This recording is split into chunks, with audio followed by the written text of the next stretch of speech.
everybody. We are back for another episode of LalaTV, and we have someone super interesting today. Her name is Sharmaine, and she is actually from Eco Garage. And the thing about Sharmaine is, you think that by introduction, basically she would like to be represented as an environmentalist. And I don't know, for me, I always think environmentalists are a bit of a more mature and older age because of the things that you see as you grow up.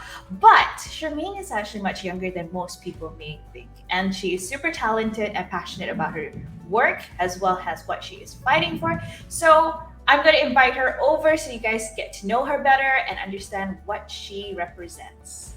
Hey, Charmaine. Hi. Hi, Lala. How are you? Doing good. And yourself? I'm great. Thank you. Thanks Perfect. for the introduction. That was really cute.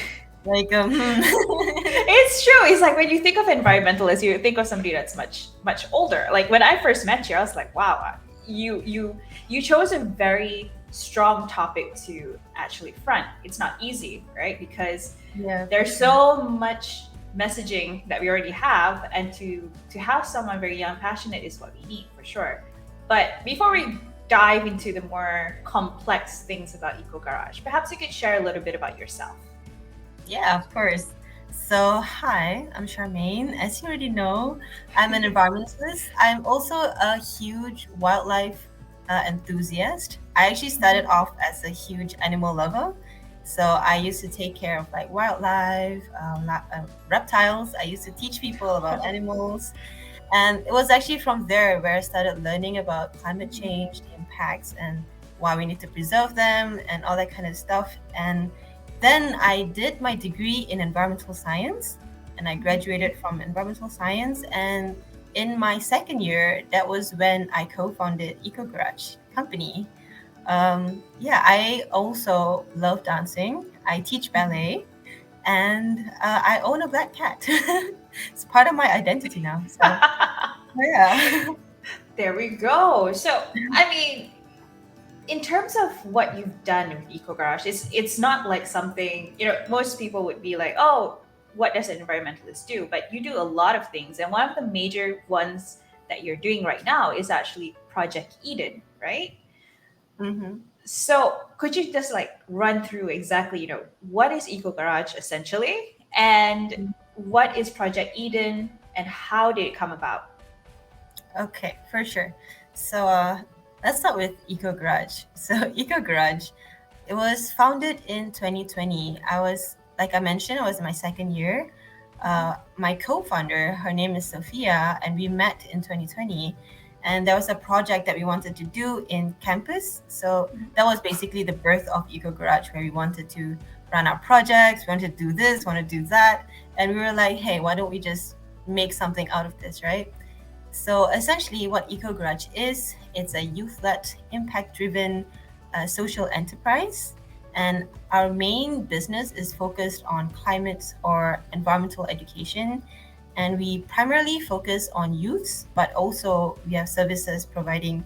I mean, services to it. We have services that we provide to corporates, institutions, other organizations as well. So, for example, part of our services are like a lot of webinars, talks, workshops, mainly capacity building for environmental preservation kind of stuff. We also provide ecotourism. We do a little bit of waste management consultancy work when requested for. Yeah, so that is Eco Garage. That's what we do. And for Project Eden, it stands for Education for the Environment, right? And Eden, the idea of Eden is, the Garden of Eden is that Yeah. sanctuary that we want to achieve and we want to see in the future. Yeah, that's how we got the name Eden. Okay. But yeah, Eden is not really anything new. It's just a scaled up version of everything that we've done in the past. So we did a lot of webinars, environmental modules, and that kind of thing. But for Eden, we want to focus primarily on school students because what I realized is that our educational syllabus, they do teach about global warming, greenhouse gases, but they it's being taught in a very haphazard way where when I was a kid, I remember not really understanding or comprehending the magnitude of the issue. to a Yeah. point where it didn't really occur to me how big of an issue it was until, I started researching myself and all that kind of thing. So it is a very, very scary thing for our youth today, knowing that youth are the primary climate actioners, Mm-hmm. to not have the capacity or the knowledge and skills needed for them to do what they need to do, as climate actioners. So Eden is really trying to fill up that gap in the education system, Mm-hmm. to provide a means for the students to contribute to climate action, and also to be confident enough to face the future that they'll be stepping into once they graduate from school Yeah. and so on. Yeah. Yeah, that's the gist of Project Eden. Unit. I mean, Yeah. that's really interesting because um, I'll be the first one to call out in Malaysia. Honestly, environmentalism in education is really rare. Like even Mhm. for me, growing up in the '90s, it's not really the main focus. You learn about it very much later on in life, and I started knowing more on environmentalism when I wanted to do diving and go diving. And Oh. that kind of like kicked off my interest in that. And I did ask my mom, like, why weren't we taught not to use a lot of plastic or things like that when I was like 15, 16? It's just kind of, it was not ingrained in how we do things. So Mhm. in your opinion, right, because what you're doing is already amazing in terms of touching the lives of the youth, but as adults, whether a parent or an aunt, or you may be a teacher as well, what should we do to educate the younger generation? Yeah, I like how you said, the practice is not really ingrained in us, because that is what we are trying to teach the kids, and that's why we focus on kids, because Mhm. we talk a lot about building a culture, and culture is not just about green habits, but it's the way we make decisions, it's the way Mhm. we choose what to do or like what not to do in our day-to-day lives. And to build a culture, it takes about 10 years, for a culture to be established, for people to understand, like, okay, this is right, this is wrong. I get where you're going, where choices are essentially the things that we have to make an innate decision. And sometimes Yeah. we second guess ourselves a lot of the times, right? But for Mm-hmm. example, if you're very used to having coffee in the morning, you're not going to change that habit. It's a habit. But Exactly. for Yeah, us, like, something that. Oh, sorry, go ahead. it's like it's the same that we have like near my area. In Selangor, I'm based somewhere in Selangor, right? And Mm-hmm. plastic bags, they're not available anymore. You have to buy it, and you have to bring your own bag. But when I go back to Johor, Johor itself, when I go back to Johor and I have my bags, and my mom is like, "Why do you have bags? Like, What are why do you you have so doing? many? What are you doing? Why do you have so many bags in your car?" It's like, why? And it's like, oh, because I bring it to the grocery. And she's like, okay, this is a culture shock for me because when I go to the Mm-hmm. groceries, they don't even ask me for 10 cents. They just provide me the stuff. But I have gone back to George so many times. My mom has like a shelf for herself now, and she brings it herself. And I'm just so happy about that. But it's those kind of things that I realized that you were mentioning about habits. Sometimes habits have to be forced in terms of regulations, in terms of government coming in, Yeah. setting the rules. And every single part needs to be considered, whether like yourself, you are definitely an environmentalist, but even for me in corporate or in a startup, I too have to put that in the work that I do. So yeah, Mm-hmm. I totally get the habit part of it because it's a constant at the back of your mind. You got to be ready for. Yeah, for adults, definitely it has to be almost in a sense forced, because it's not something we're used to doing.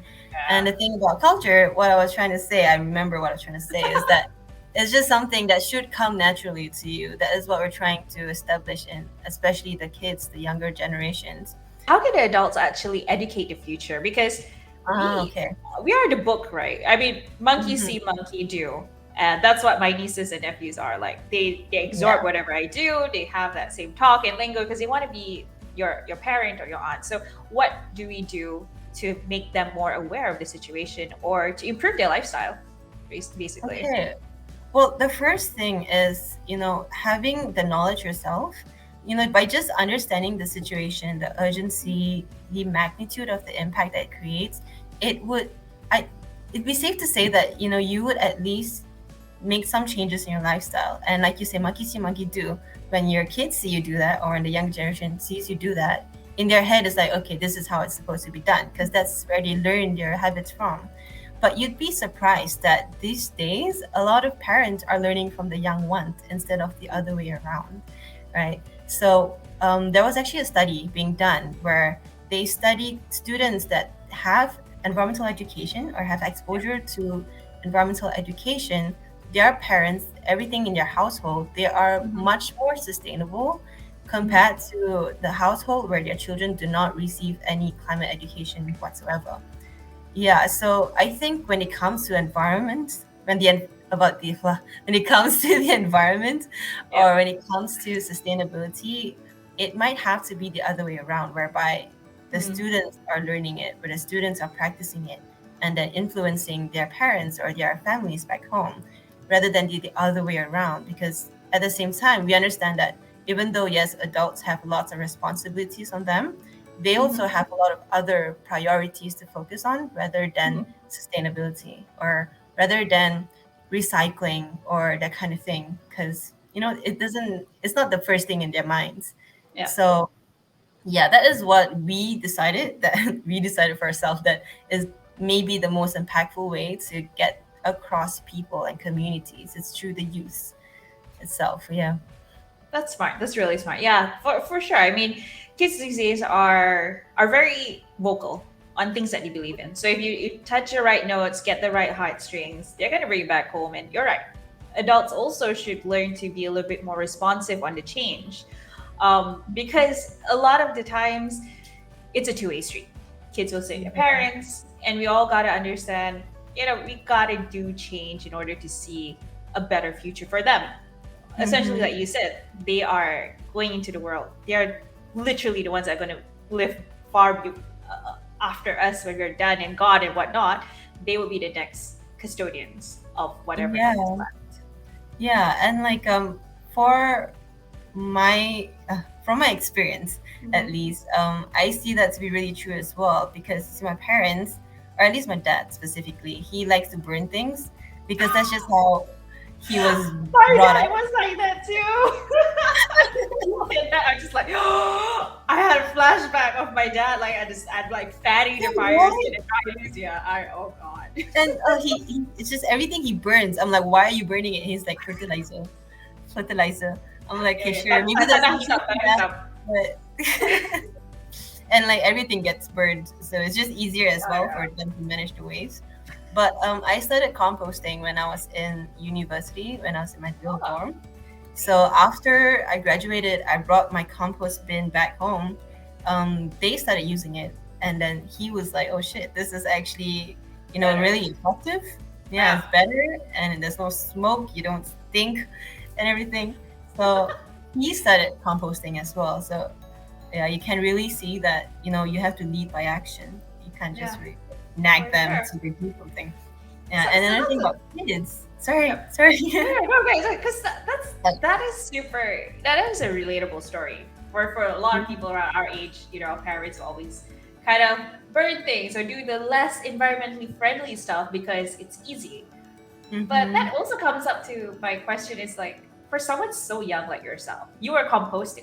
I'll be honest, I tried composting and I just kind of like I gave up halfway. So for someone so young to be inspired to do this, there must be a drive for you to always make you want to wake up and do the best that you can for environmental change. So what Mm-hmm. drives you? What makes that really rewarding to you? Because most of the time, at least majority, I would say, at a certain age would be kind of, I want to climb up the ladder, I want to earn a certain amount of things, I want to do worldly things that is not necessarily um, an eco-friendly kind of thing. But for you, you're putting the environmental activism first and putting your time and your effort and your energy. So what drives you to do that every day? That's the thing. I feel like ever since I was young, I never really knew exactly what I wanted to do, but I knew that I never wanted to work in an office job or be a corporate slave. Um, I mean, it has so much benefits to it. Trust me. Yeah. Like a lot of times when I'm doing work and I'm just really burnt out, I just Yeah. tell myself like, "Yo, why can't you just take a normal freaking job, get a stable salary every month, and not have to worry about other things?" Yeah. But yeah, that is of course the easier path through life and just being secure and stable. But I think ever since I was young, I've always, you know how kids, when you're small, there's never a gray area. It's always black and white. Like this is wrong, this is right, Mhm. and like I think that kind of influenced why I'm such a huge animal lover, why I love the environment so much, is because take being empathetic towards your your surroundings, the environment, other Mhm. kind of animals. It's just what I've known all my life, and it's just the right thing to do, And I rather wake up every day doing something that I love and something Yeah. that I have passion for, rather Mhm. than just doing something to get by the day. Yeah. I mean, of Totally course, it agree. gets really hard, but yeah, it's just especially with education and knowledge, not with education, but with the knowledge that I have Mhm. about the environment, about the climate, it's just why would I be doing something else when this thing is so urgent and Yeah. someone has to do it? And why wouldn't that person be me? Because I Yeah. already kind of understand what needs to be done, or at least understand the severity of what needs to be done. Mhm. I hope that answers your question. Yeah, it does. It definitely does because again, when it comes to any type of either business or environmentalism, there requires that drive, that passion, that ideation to make things last. Because this is not a hobby for you. It's not. It's everything, and everything that you put into it is meaningful. Is something that you want to do. So maybe you Mm. can share with the viewers. What do you see Eco Garage in the next, say, 2 to 5 years, and how can we as individuals and as IWFCIM, how can we be part of your growth in this industry? Hmm. So, um, thinking about, okay, I don't really think about what Eco Garage will turn into in the next 2 to 5 years, because it's not really about building an empire, right? It's more Yeah. about the impact that we're able to create Mhm. from what we're doing. Um, yeah, what I would want to see Yeah. in the next 2 to 5 years is, everything. Oh, okay, let me rephrase that. So in a two No to five worries. years, I never know what's gonna happen, and let's say whatever that's needed to be done today may not be the same 2 to 5 years down the road. Mm. So, but what I want EcoGrush to be able to do when the time comes is to be prepared for anything, to be able to be there to facilitate our community, our society towards living more sustainably, towards being Mhm. more open to adopting green technologies, because green technologies, they're all available out there. And I may have missed this part about Project Eden, but Mm. a big part of Project Eden is the use of green technologies, like not Okay. super elaborate technology and huge machineries or anything, but it's just really simple little machine or contraption that makes life so much more easier and more Okay. sustainable, with a lot of benefits as well. Um, yeah, but before a community can even adopt simple green technologies like that, like for example, composting, right? Something super Mhm. simple, but a lot of people struggle to adopt it as well, because it's really different from how we live our day-to-day life Yeah. before, right? It's just the extra step that is just a huge inconvenience to a lot of people. Mhm. But yeah, so being able to bring a community from point A all the way to point B, which is, Mhm. being open to adopt sustainable lifestyles, to utilize simple green technologies, to just to be more sustainable, is a huge journey. And Mhm. EcoGarage, our vision is, like I said, is to build a culture of sustainable thinkers. So what I would say, oh my God, such a long answer for a simple question. It's fine. We need to know because like a lot of us probably dabbled in green technology, but never really understood why we need to do Mhm. it. Yeah, exactly. So yeah, for Eco Garage, I just really want us to be there to be able to facilitate whatever that's needed during that time itself, to Mhm. build a community of sustainable thinkers, to decentralize waste management, possibly, Yeah. and oh, so many things that we want to do, but being that person that people can turn to and be like, Yeah. yo, I'm trying to be more sustainable. I have no idea how. It's such a Mm, challenge. Like being really being an approachable platform basically for yeah. people to approach and seek help, whether you have whether you have a huge budget or whether Mm, you don't have any budget at all to do yeah. whatever project that you want to do. Yeah, EcoGrad should be that person or that identity that people can just go to whenever they need help.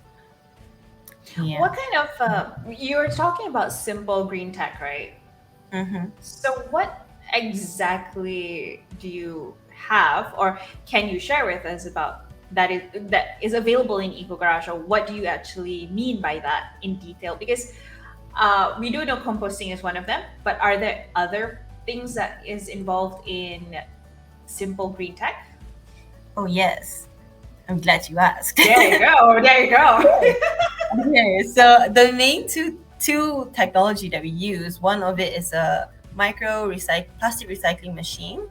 So we would often bring this to schools or bring this to corporates when we have our talk about plastics or Mm. recycling, whatever, or circular economy. So what the machine does is you take, like for example, if you have a, why do I have nothing plastic around me right now?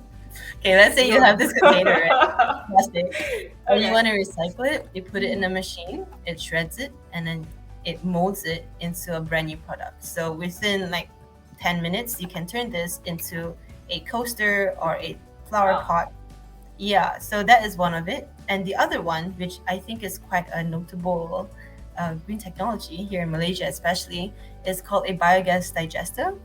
So, how that works, it is similar to composting. Composting breaks down your food, but the difference is that composting goes through an aerobic digestion, meaning with presence of oxygen, and with the biogas digester it goes through anaerobic digestion, so it's in absence of oxygen.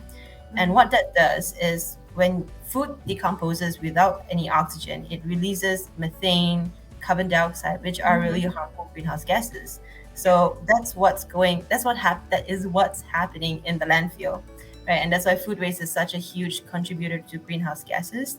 But with the biogas digester, it captures the gas, and when it's being captured, you can use it as um, cooking gas, or you can use it to generate electricity. Wow. Yeah. So that is the biogas digester, and the broken down food will become liquid organic fertilizers as well. So when we have a biogas in schools, Mhm. the school would be able to save a lot of money from using the cooking gas instead of Yeah. buying LPG every week, every 2 week or so. The student participants that are helping with the project or they're participating in the project, they Mhm. would be able to get, food coupons, like discount coupons or free food coupons for helping. And, especially in a community like a B40 community, that Yeah. would mean so much to them because a lot of students struggle to buy food every single day you know and yeah, and with the organic fertilizers, we are also helping schools build a organic vegetable patch, Mhm. so even the vegetables that are grown can go back to the canteen to be cooked and to be consumed by the students, by the school. And it's also a healthier alternative compared to just buying lots of import vegetables and so on. Yeah. Yeah, So so how much roughly is that kind of equipment? If because I mhm. understand that you go to schools, so schools probably have like a certain budget for that. But as an individual, like what is the estimated cost if you want to do something like that for yourself? Okay, so the thing is, the Mhm. biogas is such a simple equipment because it Mhm. doesn't use electricity or anything like that. Right now, the one that we are sourcing from is all the way from India, because in Okay. Malaysia, we still do not have a proper supplier that we have found at least that can Mhm. provide a small modular biogas Yeah. digester. Okay. Whereas in India, it's all across the country. You're using it everywhere. You know, Wow. including Thailand, you can see a biogas digester behind a restaurant, behind a hotel. So for Malaysia right now, the one that we're using for schools would cost just the biogas itself will cost about 10K. But Oh, okay. yeah, but on a, let's say if you want a biogas digester for your house, you would Mm, get a smaller one, right? So that would cost so much cheaper. Like it would probably be about 5,000 or so. But of okay. course, once Malaysia starts picking it up and we are providing, I mean, we are building our own digesters locally, that would be so much cheaper. Because yeah, it's not super difficult to make one as well, and it's really simple. It's a very simple I technology. I honestly thought it was going to be way more than that because it sounds so super complex. And Mhm. especially you get that in terms of the money you save. So essentially, it's like a coffee machine. If I do translate it, you save as you use. So Mhm. it's something interesting because I never knew that was available. Honestly speaking, Exactly. yeah, Exactly, right? And that's the exact thing that I want people to understand is that being yeah, sustainable don't always have to be expensive. yeah. It's super cost saving. It saves you a lot of money, a lot of time, and Mhm, a lot of energy as well. mhm. And yeah, so with the biogas, um, a lot of people when they hear about it, they have the same impression, like, oh, Reaction, this will yeah. cost so much money, but it's really not. It's a very ancient technology. Yeah.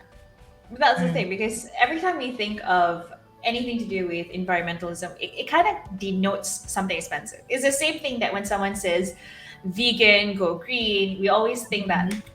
it's a little bit more expensive because not many people are using it. But like 5,000 for an individual household that will last you for some time makes Mhm. sense to do so. And I guess if there's any listeners who are property developers or anything like that, if you provide that option, I'm sure people would consider that in the long run. You know, Yeah. um, it's basically developers who will provide built-in stuff for new buyers, and I think Mhm.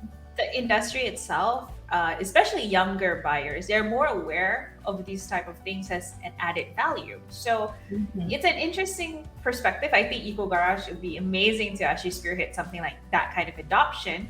Um, and for someone like yourself, how did you find out about all this tech? Is this something that you kind of met people to learn about, or is this something that you actually learned in your industry? Okay, so about the plastic one, that one we learned it was a open source blueprint thingy online that we found, and also it was mostly through hearing someone talking about it or someone letting us know about it. About the Mm-hmm. biogas, we met this very nice man, very nice, very wise man, and Mm-hmm. he is someone that is very passionate in the biogas project and Okay.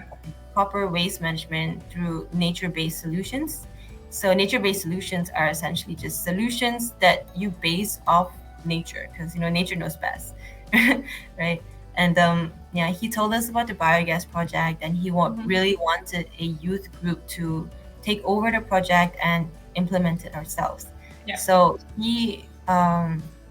yeah, he provided us with the idea of the project, and we kind of made it our own into what it is today. Mm-hmm. It is set to be launched next year. Fingers crossed. That is the Wow. idea. And Nice.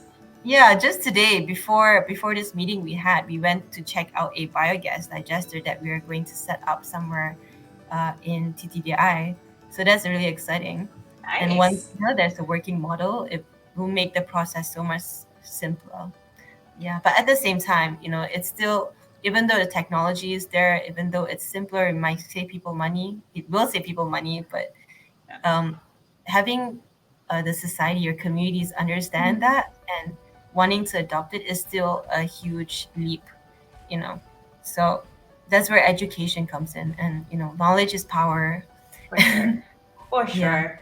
So, you know, after speaking to you, and I've met you and Sophia before, and Mhm. when we first met, I was like, wow, these girls are really young, because I think in terms of the events that I've been to, majority of the time it's either people who are in corporate or in a different industry, and it's interesting to me that someone so young and very knowledgeable and very brave to come into this industry has a way with words and a way with making people understand things better, right? But do you feel at times that it could be the age, it could actually be the gender? Does it Mhm. actually affect people to take you seriously? The reason why I actually bring this question up is because a lot of people out there who may be watching may feel really scared or hesitant to go into any industry, where be it tech or any industry that is either more senior dominated or a different gender dominated. So, do you feel at times that you are affected by your age or your gender? Yes and no. I'm very fortunate to be in the sustainability industry where a lot of people you find that are, trying out new projects and kind of thing. A lot of them are quite young. So it is, there isn't so much of a barrier there. But of course, when you start talking to the older generation, then, of course, there is always that little part where you know that they do not trust what you're saying, they Yeah. doubt your abilities and so on. And it's even worse when you step out of the industry and you talk to someone outside. There was one point where we had to engage with the Ministry of Education. uh, Mm-hmm. yeah, because Project Eden is focused on schools. So Correct. fortunately, we have been able to get the approval from the Ministry of Education to run our programs in schools. But just the whole process of communicating with them, we wanted to play it safe, so we got Yeah. a male representative that is Okay. also Malay, that is Mm-hmm. also senior. Yep. And even I remember even just writing the letter to the Ministry of Education, I was so hesitant to write my name like when I was signing off because of the thought like, do you think they would even lion Yeah. or call it back if they Yep. see my name? One, I'm not Bumi Putra. Two, it's a female's name, Mm-hmm. and yeah, so of course it's always there. But I genuinely feel really fortunate to be in this industry with a lot of very supportive people and even other organizations, right? In other industries, what I noticed was that the competition is really high. But Yeah. when you come into the sustainability industry, what I realized is that everyone is there trying to achieve the same goal. So inherently we all are working together. Like EcoGrudge wouldn't be EcoGrudge without the help of other organizations as well. And even till today, when other organizations have their projects, they would still call other, similar organizations like us, like other social enterprises to come on board and help them out with their projects. So Yep. I feel like it's a very tight knit community, and that for that it makes the process so much easier as well. Mm-hmm. But yeah. I like that you're really candid about being in a situation that you kind of second guess, or you're afraid of really be yourself. Because I'll be honest, even for myself, there were times where especially in the tech industry, I happen to be in tech, so my experience is something similar. Majority of the time people will look at a guy for the answer, and it's something that you kind of take in stride, and you got to work on building your reputation to the point that they kind of know who you are. And I'm so happy that you're in this space, because I do believe that you will make an impact on anyone and everyone you meet. It's just making sure that you kind of stay grounded to your cause, and not to take the negativity to heart, and just it's just going to be fuel for you to just be better and to do better. For sure. And I bet that being in the IT industry must be really one challenge for you. Oh yeah, I mean, I can't go into deeper details, but let's just say it's an interesting industry for female. Yeah, to say Conversation the for least. another time. Yes, exactly.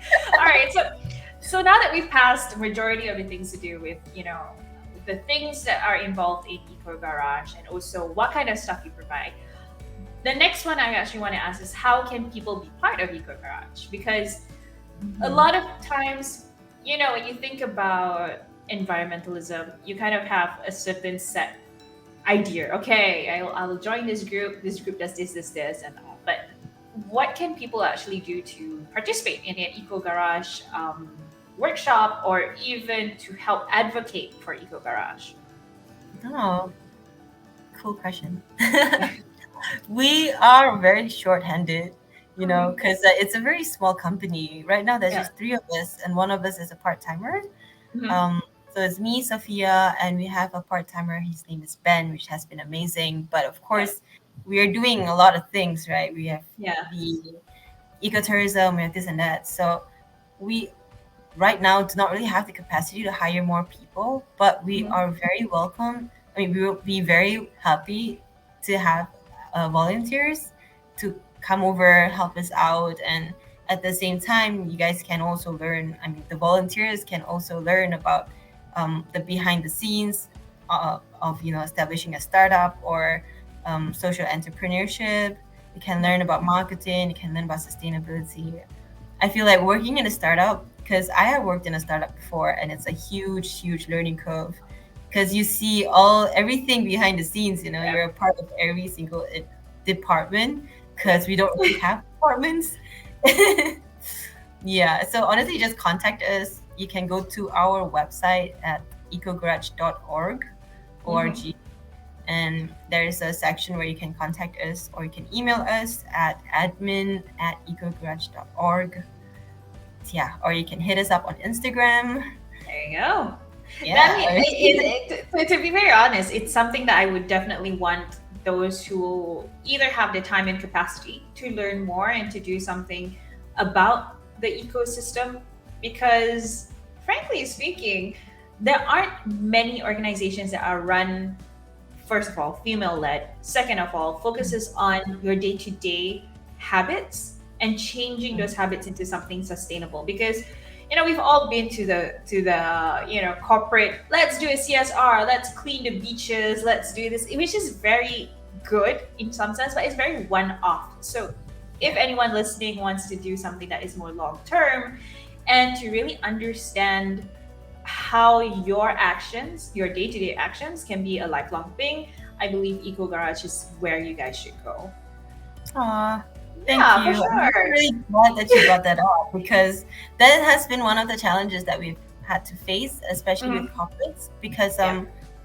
I think you brought something up earlier that I didn't touch on, that where you mentioned that schools don't really have the budget for our Yeah. projects as much.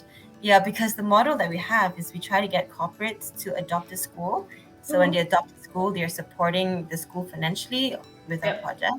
But what we found is that because we want our projects to be long term and self-sustaining, corporates don't really want to support a project that is long term, Yeah. even if it's 6 months, because they want more projects that are one off. And Yeah. that's the problem with a lot of the CSR projects, is that even though they're great, they're doing good stuff, but the impact is not there. It's not Yeah. long term. It doesn't really shape society to do anything, Yeah. you know. So yeah, I just wanted I to think, put yeah, that. I think corporate really needs to look at SDG goals as a long term thing. A lot of the times, the SDG goals are just, we have done what we needed to do for the year and you're good. When the Yeah. mindset needs to change. So that needs to either start from the very top or the people who are managing the portfolio. And Mhm. honestly speaking, like you mentioned, it's good to do CSR stuff, but if you cannot measure it and there's no impact, then what are we really doing as corporates or startups who are focused on helping the environment or sustainable living, really? Because the keyword that you keep on bringing up, which I think is really great, is impact. Impact Mhm. really is way bigger than a picture of, say, I cleaned this area or we did something here. It should be something that is lifelong, or at least even for the kids who join your campaigns or your workshops, they bring back some inspiration or some idea of how to be better sustainable human beings in the future. Yeah, and the thing is, like, the students are all on board when it comes to like learning about these kind of I'm things, because sure. it's something that they're not used to hearing about, and it's Yeah. something so relevant to their day-to-day lives. Um, Yeah, and there is, of course, also companies that do understand the impact of long-term projects.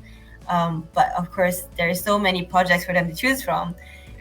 And today, in today's world, we talk about ESG, which stands for environmental, social, and governance scores. And Mhm. these are especially important for public listed companies because it does affect how people look at you in the stock Yeah. market. Yeah, so with that, like for our project, we try to, have an impact report every month. So at least you know that, something is moving, even though it's just one project. But yeah. Of course. I mean, volumes of impactfulness is it's different and it's varied. But essentially Mhm. the outcome and the output will only be, it's something that you have to grow. It's a fruit of your labor. You'll probably see this in a couple of years down the road. Who knows? You might see a student that you've taught come up to you and say, "Hey, guess what? I actually changed my whole family's perception of something." And I'm sure you will in future, Mhm. but every step and every environmentalist should have that support, be it from corporate, startup, or even has an individual capacity. Yeah, that would be so cute if that happened. You know, Yeah, there's I'm actually one sure. school that we gave a talk to, and we Mhm. taught about composting and such. And one kid there, after I think 2 weeks after the talk we gave to that Yeah. school, I was a part of this community B40 community tree planting situation Hmm. around their area, and the kid was there. And he was like, "Hi, do you remember me? You talked to me about this. It was so cute. Yeah. Oh, but that's the thing. That is the most rewarding thing you can ever imagine, right? For sure. Before you wrap things up, is there anything you want to share with the listeners or anything you want to update on what's to come in 2023? Because you have the floor to share. Know that whatever you believe in, it will happen, and just keep pushing on. And if you need any help, let us know. Contact me or anyone at Eco Garage. We were always happy to help you out in any way. And in terms of what's happening in 2023, well, follow us on Instagram, and you would get updated uh, with everything that we're doing. So There we go. So you heard it from Sharmaine. If you want to know what's happening and what you're doing, check out the Instagram. It's really active. So who knows? You could be a stalker and go to school and learn something for free. Okay, don't do that. That's terrible. That'll be therapy. The school will take you for that. But thank you so much, Sharmaine, for your time. And honestly, it's always interesting to speak to you because I don't really have many advocates for green living, to be frank. I have a lot of vegan friends, I have a lot of vegetarian friends, but I don't really have friends who constantly know the tech of how to change your daily lifestyle. So thank you so much for sharing this with us, and we will definitely see you in a future event. Thank you.